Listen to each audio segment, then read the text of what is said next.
আসসালামু আলাইকুম। আমি সায়রাস মম। আজকে আরেকটা নতুন রান্নার রেসিপি নিয়ে আসলাম। রান্নাটা আজকে পুরো ভিডিওটা আপনারা প্রথম থেকে শেষ পর্যন্ত দেখবেন।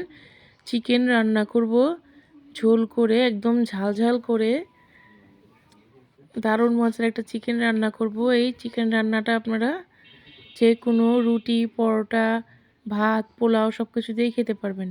সেরকমভাবে রান্না করে আপনাদের সাথে দেখাবো। প্রথমে আমি তেল গরম করে নিলাম। তেল গরম করে তেলে আমি দারচিনি, 2 টুকরো এলাচি, দুইটা তিনটার মতো লং ভালো করে তেলে ভেজে নিয়েছি। ভেজে নেওয়ার পর পেঁয়াজ কুচি দিয়ে দিলাম। পেঁয়াজ কুচিটা আজকে এখানে দিব হাফ কাপের মতো, হাফ কাপ পরিমাণ পেঁয়াজ আমি ভালো করে ব্রাউন করে ভেজে নিব।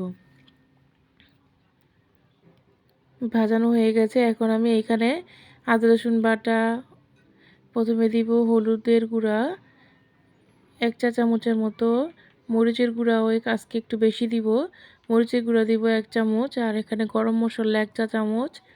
এখানে আমি আজকে রান্না করব পাকিস্তানি যে কক মুরগিগুলো থাকে, সেই মুরগিগুলোই রান্না করব 2টা পরিমাণ। এখন লবণ দিয়ে দিলাম পরিমাণ মতো। আদা রসুন বাটা এখানে দিব আমি বড় 1 চামচের মতো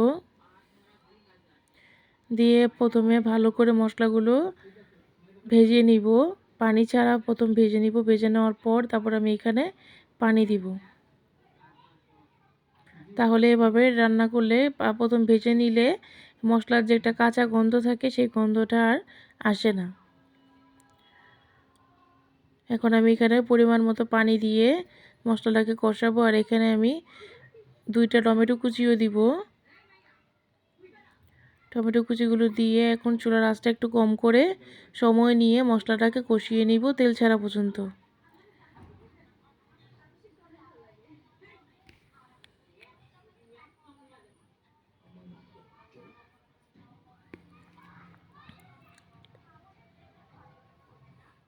মশলাগুলো কষানো হয়ে গেছে, দেখেন একদম তেল ছেড়ে দিয়েছে মশলা থেকে। এখন আমি এখানে চিকেন কেটে ধুয়ে রাখা চিকেন আর আলু দিয়ে দিব, একসাথেই কষিয়ে নিব।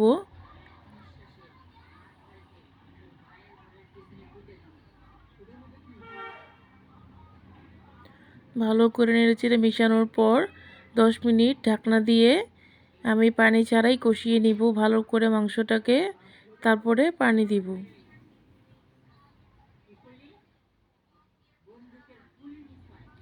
এই কক মুরগিগুলো মানে পাকিস্তানি মুরগিগুলো এভাবে আলু দিয়ে ঝোল করে রান্না করলে খেতে বেশ ভালো লাগে।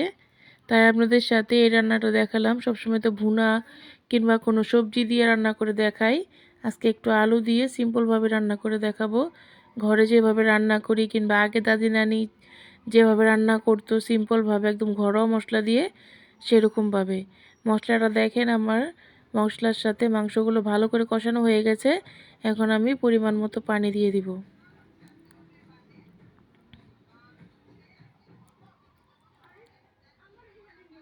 পুরো তেল ছেড়ে দিয়েছে মশলা থেকে।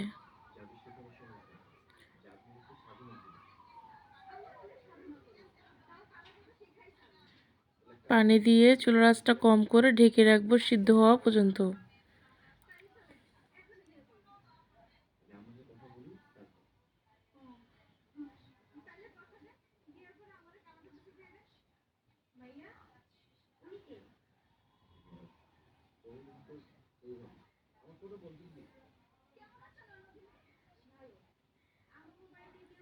ঢেকে রেখে দিলাম।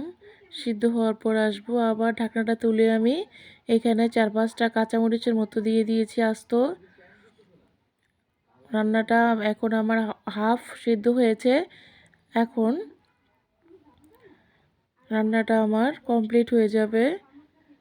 তেল ছেড়ে দিয়েছে একদম, দেখেন এরকম ঝোলঝোলই রাখবো আমি।